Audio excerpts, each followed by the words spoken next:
इस बार जो मुद्दा है वो बेरोजगारी मुद्दा है, महंगाई का मुद्दा है, पेट्रोल का मुद्दा है, शिक्षकों का मुद्दा है, पढ़ाई का मुद्दा है, कोरोना काल का मुद्दा है। उन सब में जो है योगी सरकार पूरी तरह से मेरे हिसाब से फेल रही है। हर एक चीज़ पे मुद्दा है। आप किस चीज़ में, नाली पे लीजिए, सड़क पे लीजिए, महंगाई पे लीजिए, जिस चीज़ पे आप लीजिए, जी यहाँ तक कि सीधा साफ इंसान को जीने के मुद्दे, सबसे बड़ा जीना मुद्दा हो गया।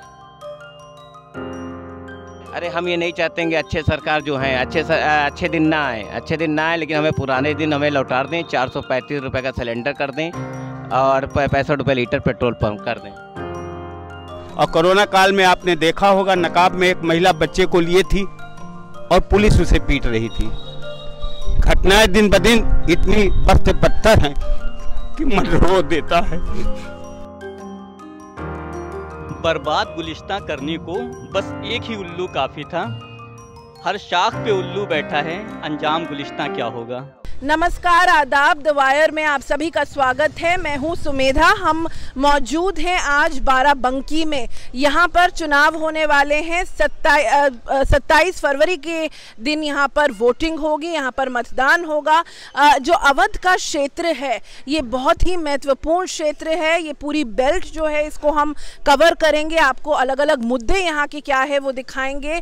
हम आगे जाएंगे बहराइच और श्रावस्ती के इलाकों में भी। पर अपनी चुनावी कवरेज करने से पहले और आपको ये मुद्दे दिखाने से पहले हम आपको दिखाना चाहते हैं यहाँ के लोगों की आवाज़ और यहाँ के लोगों के क्या मुद्दे हैं। जो लोग यहाँ पर बसे हुए हैं, जो लोग यहाँ पर पत्रकारिता कर रहे हैं, समाज सेवा कर रहे हैं, उनका क्या कहना है, किस तरह से वो देख रहे हैं इन चुनावों को। आज उनसे करेंगे खास बातचीत। सबसे पहला सवाल मेरा यही है कि जो लोग देख रहे हैं वो किस तरह से समझें इस क्षेत्र को। जिस तरह से वेस्टर्न उत्तर प्रदेश को माना जाता है काफ़ी एक सिग्निफिकेंट बेल्ट, एक महत्वपूर्ण बेल्ट, तो बाराबंकी की अगर बात करें या इस क्षेत्र की बात करें तो उसको किस तरह से आप समझाएंगे हमारे दर्शकों को, और क्या यहाँ की राजनीति रही है उसके बारे में बताएं। हाँ, समाजवादी का कर रहा है।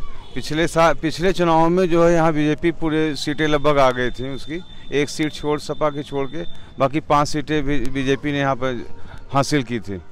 मगर इस बार बीजेपी को इतनी सफलता यहाँ नहीं मिलेगी, इसलिए कि टिकट जो वितरण हुआ है बीजेपी का वो अच्छा नहीं हुआ है।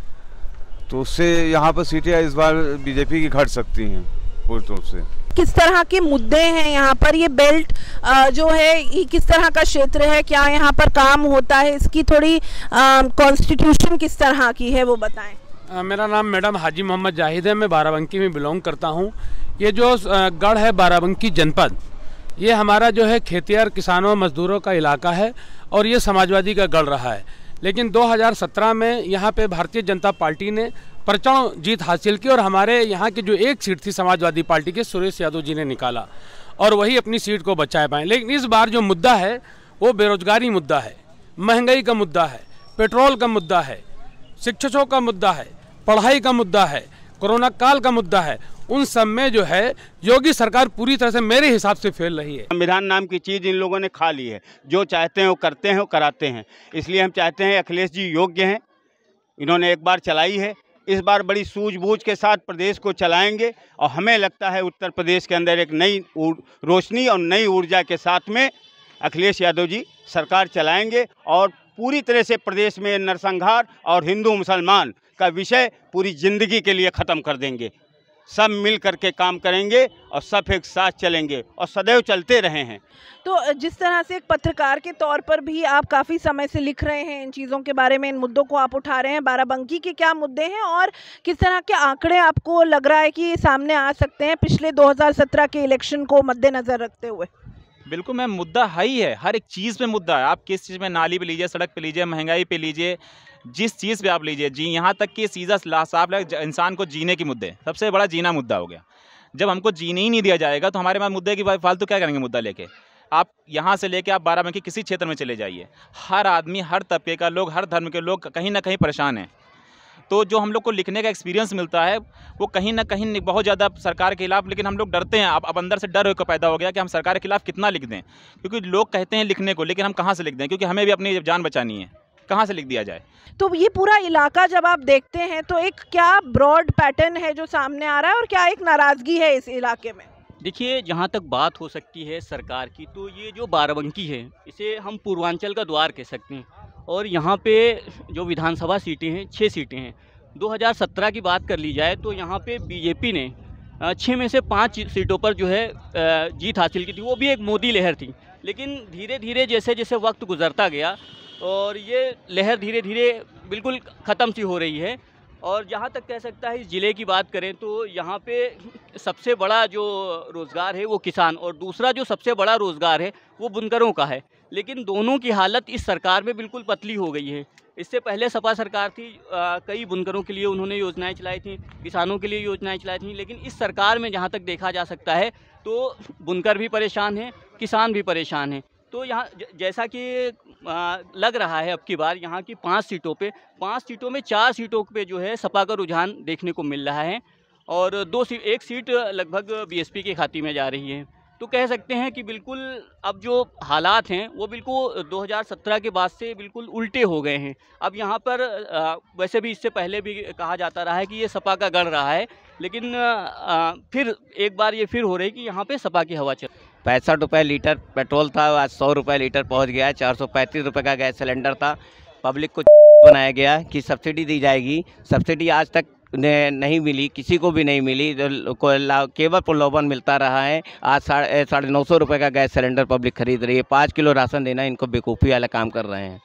हाँ, तो ये फ्री राशन का जो बोला जा रहा है उसकी क्या रियलिटी है? क्या वो मिल रहा है लोगों को फ्री राशन? अरे हम ये नहीं चाहते कि अच्छे सरकार जो है अच्छे दिन ना आए, लेकिन हमें पुराने दिन हमें लौटा दें। 435 रुपये का सिलेंडर कर दें और 65 रुपये लीटर पेट्रोल पंप कर दें। हमारे यहाँ हथकरघा का सबसे महत्वपूर्ण अंग है और वो कोरोना काल में पूरी तरह से ध्वस्त हो गया। रोजगार उसी से जुड़ा था, हमारे यहाँ हैंडलूम से, और हैंडलूम से, हथकरघे से जितने भी लोग परिवारों की रोटी चल रही थी वो सब छिन गई। अब रोजी रोटी की भी समस्याएं हैं, बहन बेटियां हैं उनकी शादी की भी समस्याएं हैं, तो चरमरा गई है पूरी व्यवस्था। जब से योगी जी सत्ता में आए तब से बुनकरों का कार्य उनके हाथों से छिन गया। कुछ पूंजीपतियों के पास रह गया है तो ये मजदूरी भी इनको नहीं मिल पाती जो हम देख रहे हैं। मेरा ओपिनियन यही है कि जो पोलराइजेशन हमेशा होता आया है, क्योंकि बीजेपी से अगर चुनाव होता है तो हमेशा पोलराइजेशन करती है वो, क्योंकि मुद्दे हैं नहीं, इस बार तो खास तौर से मुद्दे नहीं हैं। और अगर युवाओं की बात करें, मैं किसी पार्टी की बात नहीं करता हूँ, युवाओं को रोज़गार चाहिए है और एम्प्लॉयमेंट चाहिए। सबसे बड़ा जो आज का कोरोना कॉल के बाद में ये जो एरा चल रहा है, जो 2 सालों का टाइम हम लोग ने बिताया है, तो युवाओं को तो खास तौर से रोज़गार चाहिए और उसी पर बात होनी चाहिए। सारी पार्टियों के मैनिफेस्टो में हमें वही दिखना चाहिए, तभी उस पार्टी की तरफ हम सोच सकते हैं। बस यही मेरा कहना है। एक पत्रकारों की तरफ से मैं एक लाइन बोलना चाहूँगा कि जहाँ सच है वहाँ हम मतलब जो है खड़े हैं, जहाँ सच है वहाँ हम खड़े हैं, इसीलिए सरकार की आंखों में गड़े हैं। हालात बहुत बुरे हैं, इससे ज़्यादा हालात और क्या होंगे। जितना हालात बंटवारे में इतना बुरा हाल नहीं हुआ था, ये कोरोना काल में जितना मतलब बुरा हाल हुआ है। मेरा इंडियन ढाबा है फैजाबाद रोड पर। मैंने लोगों के आंसू देखे हैं सूखते हुए, रोते हुए देखा है। बच्चों को ले जाते हुए ऐसे, कोई भूख से मर गया, कोई प्यास से मर गया, कोई खाने से मर गया। मेरा भी ढाबा बंद कराया जा रहा था, लेकिन मैंने ज़बरदस्ती खोला और चौकी इंचार्ज अभिमन्यु शुक्ला से हमारी कई बार झड़प भी हुई, और लेकिन फिर भी मैं ढाबा खोला रहा। एक साइड हम लोग समाज सेवक लोग फ्री खाना खिलाते थे, दूसरी साइड हम लोग अपना सामान बेचते थे ढाबे पे। तो जिसके पास पैसा नहीं होता था तो उसमें हमारे दोस्त लोग थे, वो लोग हम लोग मिलकर फ्री पानी और खाना और लैया और चने, मतलब चीज़ें, मिठाई भी बांटी। जो अपना जिससे होता था वो बांट रहा था। वहाँ पे राहगीर कुछ नेता लोग आए, उन्होंने भी पैसा दिया, बांटने का काम किया। मतलब उसमें ज़्यादातर हिंदू भी थे बांटने वाले और मुस्लिम भी थे। 60% हिंदू भी थे उसमें बांटने वाले। दिलों में कोई हिंदू मुसलमान में कोई वो नहीं है, इंसानियत सबके अंदर है। लेकिन ये जो भारतीय जनता पार्टी है, इसके अंदर सिर्फ पैसा कमाने की वो है। बस ये चाह रही कि मैं सभी को निचोड़कर और पैसा कमाकर विदेश चला जाऊं, या जैसे अडानी अंबानी को पैसा भर दूं, उसके बाद मैं बैठकर खाऊं। तो माहौल तो बहुत ख़राब है। चुनाव से बहुत उम्मीद है, जनता तो जाग चुकी है। जनता ने तो मन बना लिया है बीजेपी को तो एकदम नष्ट कर दिया है, ख़त्म कर दिया है समझ लीजिए। यहाँ पे बीजेपी का कोई झंडा उठाने वाला आदमी बचा ही नहीं है। यहाँ पे 6 की 6 सीटें समाजवादी पार्टी के खाते में जा रही हैं, चाहे हिंदू हो या मुसलमान हो, सभी ने ठाना है कि समाजवादी लाना है और बीजेपी को ख़त्म करना है। आज महंगाई चरम पे है, गरीब आदमी तेल नहीं ले सकता है, गरीब आदमी आटा नहीं ले सकता है, किसान साढ़ से परेशान है, खाद से परेशान है, दारू की दुकानें खुल रही लेकिन स्कूल नहीं खुलेंगे, लेकिन फीस देना पड़ेगी। तो मेरे हिसाब से सब मुद्दे जो हैं बहुत हावी मुद्दे हैं और इन सब को मुद्दे को घेरने का काम माननीय अखिलेश यादव जी कर रहे हैं। और मेरा अपना मानना है कि बाराबंकी जनपद 6 की 6 सीटें इस बार जीतने का काम समाजवादी पार्टी करेगी और माननीय अखिलेश यादव जी मुख्यमंत्री 2022 में बनेंगे। आप किस तरह से देख रहे हैं इनके प्रेडिक्शन को? क्या आपको लग रहा है कि आप पत्रकारिता कर रहे हैं इतने समय से, तो एक पत्रकार के पर्सपेक्टिव से आप किस तरह से समझ रहे हैं कितनी सीटें मिल सकती हैं किसको? यहाँ पर बीजेपी को 2 सीटें मिल सकती हैं बस, ज़्यादा से ज़्यादा। अब की बात सपा और हो सकता है यहाँ पे बीएसपी भी सीट जो नगर की है यहाँ पर हासिल कर ले।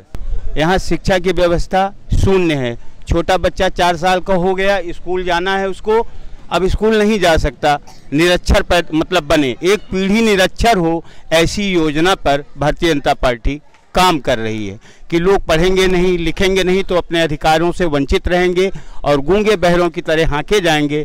जनता को हर तरह से तोड़ा जा रहा है, मरोड़ा जा रहा है।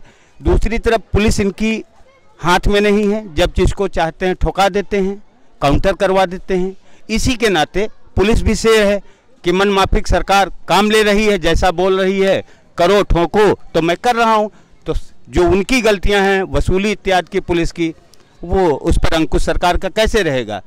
चूँकि उनके कार्य करने का तरीका जब गुंडों जैसा है तो व्यवहार पुलिस का मर्यादित कैसे होगा? तो हम यहाँ पर मौजूद हैं बाराबंकी में। ये आपने इन सब लोगों की बातें सुनी, बहुत से अलग अलग लोगों से हमने बात की, पत्रकार शामिल हुए इस कॉन्वर्सेशन में और जो समाज सेवी लोग हैं वो शामिल हुए, जो बाराबंकी को, इस बेल्ट को बहुत ही ध्यान से देख रहे हैं वो लोग शामिल हुए। और एक तरह से बात उठ करके आ रही है, जो काफ़ी लोगों से हमने बात की इस चर्चा के अलावा भी, वो हमें दिख रहा है कि एक नाराज़गी भाजपा सरकार के खिलाफ ज़रूर है।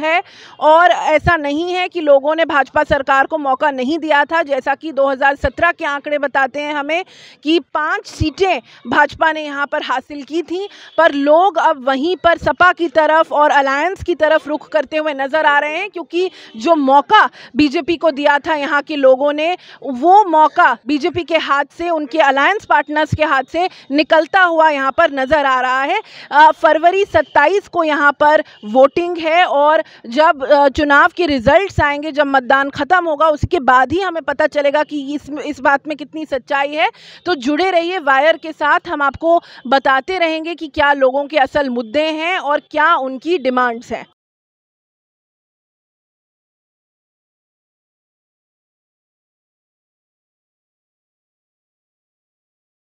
Get a sneak peek of exclusive content before everyone else. For channel members only. Memberships start at ₹89. Hit the join button below.